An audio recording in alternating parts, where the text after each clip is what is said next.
मैं कहता हूँ भैया आप बहुत बड़े ताकतवर व्यक्ति हो, मैं तो बहुत छोटा सा कार्य करता हूँ। मुझे तो आपने मजबूर कर दिया कि प्रहलाद गुंजल पार्टी छोड़, यहाँ तो रावण की तरह हमारी सत्ता है। ओम इतना बड़ा है, कहता है मोदी सिट डाउन। मैं चुनौती स्वीकार करता हूँ आपको, हम मोदी के और मंदिर के नाम पर चुनाव नहीं लड़ेंगे। छोटे बड़े भाई और ओम बिरला के चेहरे पर चुनाव होगा, कोटा की जनता फैसला कर देगी। कोटा बूंदी लोकसभा सीट भाजपा को थाली में सजाकर मिलने वाली थी। भाजपा की खुशफहमी इतनी थी कि यदि ओम बिरला घर से निकले भी नहीं तो इस सीट से जीत जाएंगे।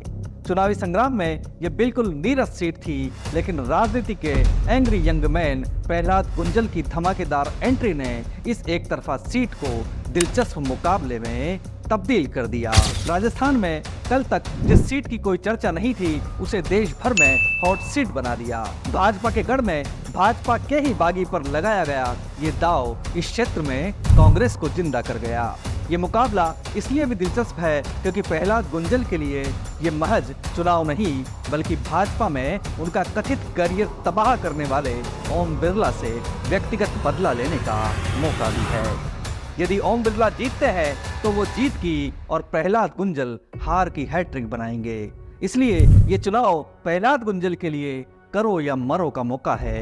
लेकिन राजनीति का ककहरा साथ साथ सीखने वाले इन दोनों नेताओं के लिए जीत इतनी भी आसान नहीं होगी जितनी वो समझ बैठे हैं। प्रहलाद गुंजल की राह में शांति धारीवाल रोड़ा अटकाएंगे, वहीं ओम बिरला की जीत को रोकने के लिए वसुंधरा राजे जी जान लगा देंगी। एक लाइन में कहें तो इन दोनों नेताओं को एक दूसरे से उतना खतरा नहीं जितना अपनी ही पार्टी से है। शांति धारीवाल कभी नहीं चाहेंगे कि उनकी राजनीतिक ढलान के समय उनका विरोधी उनकी ही पार्टी में आए और जीतकर इस इलाके में कांग्रेस का सबसे बड़ा नेता बन जाए। दूसरी ओर वसुंधरा राजे कभी नहीं चाहेंगी कि कभी उनकी उंगली पकड़कर चला शख्स उनको उंगली दिखाते दिखाते इतना बड़ा बन गया कि उनको राजस्थान की राजनीति से आउट करने की कहानी का मुख्य किरदार बन गया। और वक्त का करिश्मा देखिए, दुनिया के सामने शांति धारीवाल को प्रहलाद गुंजल का साथ देना होगा और वसुंधरा राजे को ओम बिरला का। लेकिन हकीकत इसके ठीक उलट होगी। इसलिए ओम बिरला और प्रहलाद गुंजल की राह में उनके अपने इतने कांटे बोएंगे कि मतदान की अंतिम रात तक ये दोनों नेता ये कांटे ही निकालने में व्यस्त रहेंगे। इसके अलावा बहुत कुछ होगा जो चौंका देगा, भारी बवाल कटेगा, राज खुलेंगे।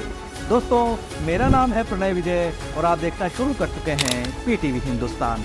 आज के वीडियो में मैं आपको कोटा बूंदी लोकसभा सीट का पूरा इतिहास बताऊंगा। साथ ही ये भी बताऊंगा कि यहाँ की जातिगत स्थिति किसके पक्ष में है। ओम बिरला या प्रहलाद गुंजल कैसे इस सीट को जीत सकते हैं और कैसे हार सकते हैं। इस वीडियो में मैं आपको आंकड़ों के आधार पर समझाऊंगा कि ये चुनाव कौन जीत सकता है। लेकिन उससे पहले जान लीजिए इस सीट का इतिहास क्या है। आजादी के बाद अब तक हुए 18 चुनावों में बीजेपी 13 बार जीती, जबकि कांग्रेस 5 बार विजयी घोषित हुई। इसके चलते कोटा बूंदी लोकसभा क्षेत्र को संघ और बीजेपी का गढ़ माना जाता है। इस सीट पर सबसे ज्यादा 4 बार ओंकार लाल बेरवा सांसद चुने गए, वहीं दाऊदयाल जोशी 3 बार, शांति धारीवाल और ओम बिरला 2-2 बार सांसद चुने गए। इस सीट पर आज तक के इतिहास में ओम बिरला सबसे ज्यादा वोटों से जीतने वाले नेता हैं। 2019 में ओम बिरला ने कांग्रेस के राम नारायण मीणा के खिलाफ 2,79,000 वोटों से जीत दर्ज की थी। इसी तरह 2014 में भी बिरला ने 2,782 वोटों से कांग्रेस के इजराज सिंह को हराया था। सबसे कम वोटों से हुई हार की बात करें तो साल 1980 में जनता दल के कृष्ण कुमार गोयल ने भाजपा के ब्रजसुंदर शर्मा को 6,620 मतों से हराया था। इसके अलावा 1996 में बीजेपी के दाऊदयाल जोशी ने रामनारायण मीणा को मात्र 685 वोटों से हराया था। साल 1957 में इस संसदीय सीट पर 2 सांसद थे, उनमें से एक कांग्रेस का और एक जनसंघ का था। इसलिए अब तक यहाँ हुए 17 चुनावों में 18 सांसद चुने गए हैं। ओंकार लाल यहाँ से लगातार 1957, 1962, 1967 और 1971 तक सांसद चुने गए। इसके बाद दाऊदयाल जोशी 1989, 1991 और 1996 में इस सीट पर बीजेपी के टिकट पर चुनाव जीते। अंतिम बार जोशी ने मात्र 685 वोटों से जीत दर्ज की थी। इसके अलावा कृष्ण कुमार गोयल 1997 और 1980 में यहां से जनता दल के टिकट पर जीत दर्ज कर चुके हैं। इसके बाद रघुवीर सिंह कौशल 1999 और 2004 में तथा ओम बिरला 2014 और 2019 में चुनाव जीत चुके हैं। अब इस सीट पर सबसे ज्यादा हारे प्रत्याशियों के बारे में जान लीजिए। कोटा बूंदी सीट पर 6 बार के विधायक रामनारायण मीणा सबसे ज्यादा 1996, 1999 और 2019 में हार का रिकॉर्ड बना चुके हैं। इसके बाद शांति धारीवाल 1989 और 1996 में यहां से हार चुके हैं। हालांकि इससे पहले रामनारायण मीणा 1998 और धारीवाल 1984 में यहां के सांसद चुने जा चुके हैं। तो ये तो थी हारे जीते प्रत्याशियों की मोटी मोटी जानकारी। अब इस सीट के जीते उम्मीदवारों का जातिगत गणित भी जान लीजिए, जिसे जाने बिना आप इस सीट का आकलन नहीं कर सकते। कोटा बूंदी को ब्राह्मण और बनियों के वर्चस्व की सीट माना जाता है। यहाँ से 7 बार वैश्य और 5 बार ब्राह्मण समाज से आने वाले प्रत्याशी जीते। अब तक चुने गए 18 में से 12 सांसद ब्राह्मण और वैश्य वर्ग से आते हैं। हालांकि पिछले 3 बार यह ट्रेंड देखने को नहीं मिला। 2009 में यहां से बीजेपी के प्रत्याशी श्याम शर्मा कांग्रेस के इजराज सिंह से करीब 83,000 वोटों से हारे थे। ये बात अलग है कि तब भाजपा के ही दिग्गज नेताओं ने गांव-गांव में घूम घूम कर श्याम शर्मा को हराने में भरपूर जान झोंकी थी। इसके अलावा 2004 में ब्राह्मण रघुवीर सिंह कौशल ने हरिमोहन शर्मा को 71,000 वोटों से हराया था। कोटा बूंदी लोकसभा सीट पर एससी मतदाता लगभग 3,94,154 है, जो लगभग 20.4% है। यहाँ एसटी मतदाता लगभग 2,53,108 हैं, जो लगभग 13.1% है। मुस्लिम मतदाताओं की संख्या लगभग 1,87,918 है, जो लगभग 9.7% है।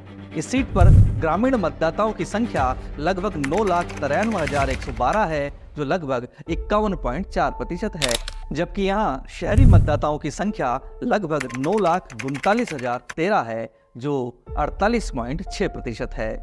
2019 के संसदीय चुनाव के अनुसार कोटा संसदीय सीट के कुल मतदाता है 19,32,125। यहाँ मतदान केंद्रों की संख्या है 2,051।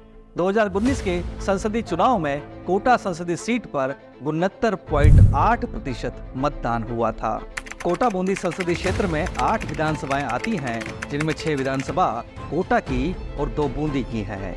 विधानसभा क्षेत्र के अनुसार मतदाताओं की बात करें तो कोटा बूंदी संसदीय क्षेत्र में केशोराय पाटन विधानसभा में 2,79,244, बूंदी विधानसभा में 3,10,490, पीपलदा विधानसभा में 2,10,146, सांगोद विधानसभा में 2,10,755, कोटा उत्तर में 2,57,282, कोटा दक्षिण में 2,48,843, लाडपुरा में 2,94,400 और रामगंज मंडी में 2,51,957 मतदाता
या नहीं।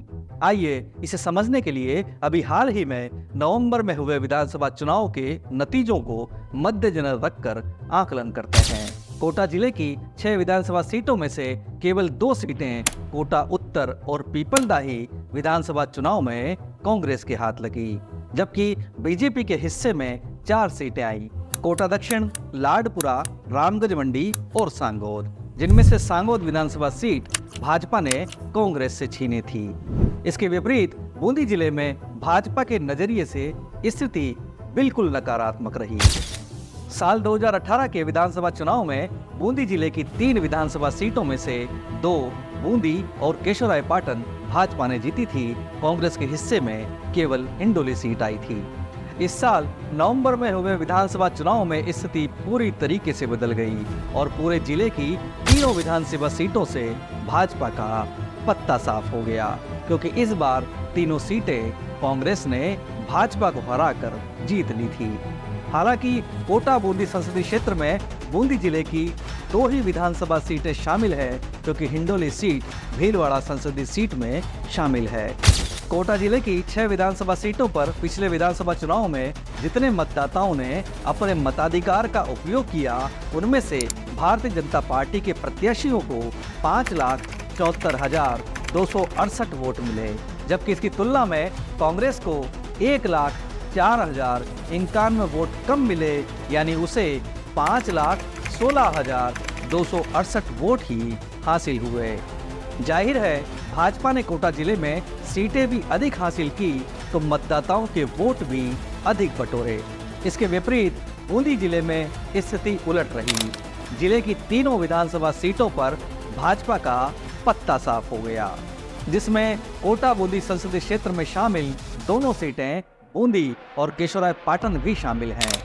इन दोनों सीटों के चुनाव में अपने मताधिकार का प्रयोग करने वाले कुल 3,67,395 मतदाताओं में से 2,01,648 मतदाताओं ने कांग्रेस को तो 1,65,747 मतदाताओं ने भाजपा में विश्वास जताया। दोनों जिलों को मिलाकर कोटा बूंदी संसदीय क्षेत्र में कांग्रेस और भाजपा को मिले मतों की स्थिति का आकलन किया जाए तो भाजपा भारी पड़ती दिखाई देती है। दोनों जिलों में 8 विधानसभा सीटों पर कुल मिलाकर 7,17,916 वोट कांग्रेस के हिस्से में आए, जबकि भाजपा ने 7,40,016 मत लेकर बढ़त बनाए रखी। कुल मिलाकर इस संसदीय क्षेत्र में भाजपा को कांग्रेस से 22,100 वोट ज्यादा मिले। अब देखना ये होगा कि प्रहलाद गुंजल भाजपा की इस बढ़त को पाट पाते हैं या नहीं। तो दोस्तों, आपकी क्या राय है इस चुनाव में? महामहिम ओम बिड़ला जीतेंगे या angry young man Prahlad Gunjal? Comment करके मेरे साथ पूरे देश को बताइए। तो दोस्तों, यदि आप चाहते हैं कि कोटा बूंदी लोकसभा सीट पर मैं आगे भी इंटरेस्टिंग वीडियो बनाऊं, तो मुझे इस वीडियो पर 50,000 लाइक दीजिए। जब आप इस वीडियो पर 50,000 लाइक पूरे कर देंगे तो मैं ओम बिरला और प्रहलाद गुंजल के इस महायुद्ध पर ऐसे ऐसे वीडियो लेकर आऊँगा कि आपकी तबीयत खुश हो जाएगी। तो लाइक कीजिए और इस वीडियो को दबाकर शेयर कीजिए, और साथ ही आपके अपने YouTube चैनल PTV हिंदुस्तान को जरूर सब्सक्राइब कर लीजिए। अब अलविदा, आगे ऐसे ही किसी शानदार वीडियो में आपसे फिर मुलाकात होगी। तब तक अपना ख्याल रखिए। मैं हूँ आपका दोस्त प्रणय विजय और आप देख रहे हैं PTV हिंदुस्तान।